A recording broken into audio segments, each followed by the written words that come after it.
Gandang hapon po sa ating lahat, mga kapwa-OFW.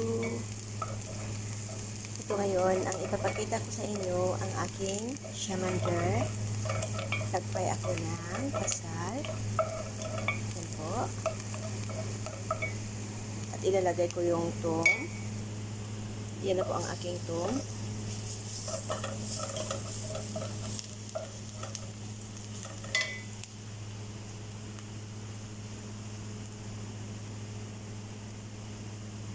Hinaan ko lang yung apoy, baka masurog yung ano.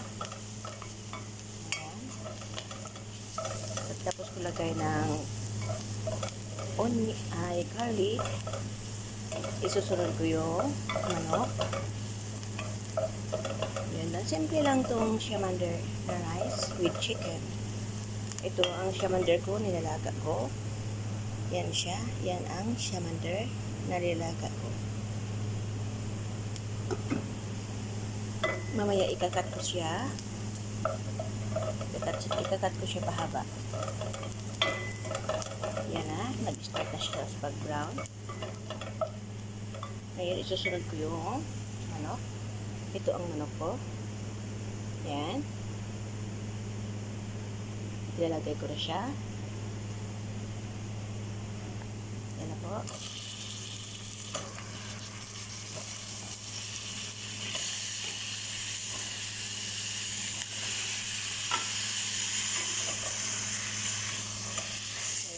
Ko siya. Tapos, lagyan ko siya ng powder, black pepper, turmeric, and hot paprika, tapos, baharat. Yan lang po ang powder niya. Pero, dinagdagan ko siya ng lalong bumango yung powder na curry powder. Gusto ko yan ihalo ito. Ang bango-bango talaga. Yan.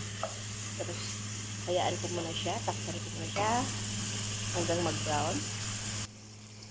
Yan na po, nag-brown na siya. Nag-brown na siya. Nag-iiba na ang kulay. Yan. And saka ito ang aking mga powder. It's black pepper, turmeric, saka curry powder, at saka hot paprika. Pero kunti lang kasi maanghang. Saka ito naman ang baharat. Saka ito ang mel or salt. Yan, ilalagay ko na siya. Lagay ko na lahat. I-mix ko siya. Yan na po. Na-mix ko na. Yan. Tapos, ang ginagamit kong oil ay olive oil lang gid siya. Ha? Olive oil lang talaga ang gamit. Tapos, lagyan ko lang siyang kunting tubig. O yung parang, makaluto lang na chicken para, steamer lang kasi ang, pag-steam ka ng rice. Pag ang gamit mong rice ay basmati. Ha? So, nagdepende yan sa inyo kung ilang cup or glass ang takarin ng bigas. Nagdepende yan sa inyong family kung pila ka mo ka-member dyan sa loob ng bahay. Takpan ko muna, maya-maya, lalagyan ko siyang kunting tubig.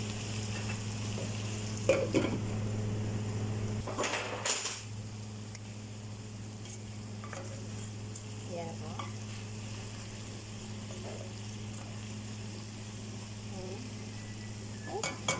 Tapos lagyan ko siyang kunting yung tubig. Yan, lalagyan ko siya. Para malaga rin siya. Makaluto pa. Kasi pag yan lang, nasusunog na yung tapos hindi mo lagyan ng tubig. So, kailangan may kunting tubig. Steamer lang to siya. Makaluto sa manok. Yan. Tapos, tingin mo nga medyo konti-konti na tubig. Baliktad mo para mag-brown yung yan ang aking ready to. At ito naman ang aking ilaw pa yata to. Takpan ko muna ang aking manok habang nilalaga ko. Tingnan ko lang yung siya manok kung medyo okay na ba. Medyo tagas pa. Tagas pa siya. Yan ang ating shamander. Ginakat ko lang siyang ganito. Lagyan ko lang siya ng design. Ito ang ginamit ko. Panghiwa. Saka ito na ang aking chicken. Yan na. Medyo malapot-lapot na siya. Ilagay ko na ito yung shamander.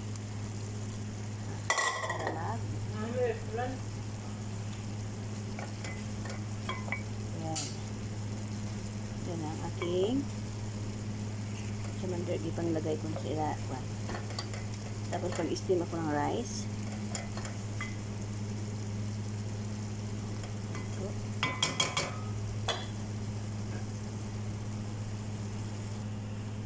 Yan ang aking plain rice. Plain rice. Yan po. Plain rice. Lagyan siya ng salt. 2 teaspoon.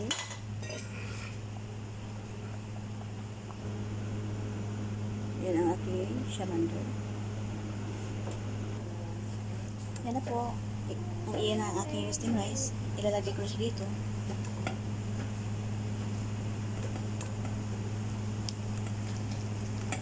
Lagay ko na siya. Lagay ko na rice. Ayan. Kita niyo kung paano ko paggawa. At ito ang aking sabadi na gawin kong sauce sa aking shamander. Fresh yogurt. At saka tahini. Kasi golden tahini. Ay! At saka sumak. Sumak. Ito sumak. Teka, ipapakita ko sa inyo mamaya. Ayan na siya.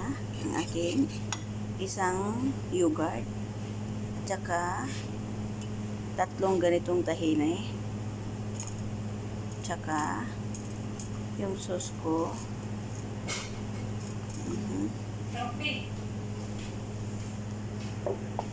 Oops.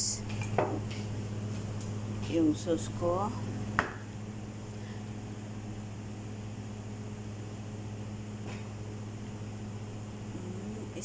Inano ko lang, ginatsansa ko lang siya. Yan. I-mix mo siya.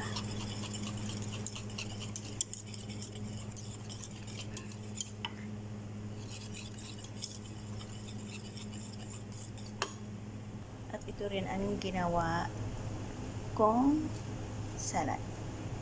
Kas, carrot, shamander, and my red beans. Ito, gagawa na ako ng sauce. Tsaka ito na rin ang sauce ko sa shamander. Ito ang ginagawa ko ng sabadi. Isang sabadi. May sumak. May tahina. Ang tahina, 2 tablespoon. Ang dips naman, estimate mo lang kung okay na siya. Yung wag masyadong maitim. Wag masyadong ano ba, yung parang ano na color. Tsaka may design siya na kisbara sa ibabaw at saka may sumak sa ibabaw. Tsaka konting asin. Yun lang yun. Nagdepende yun sa test mo kung okay na ba sa iyo. Ito siya ang sauce para sa shamander sa rice na ginawa ko kanina.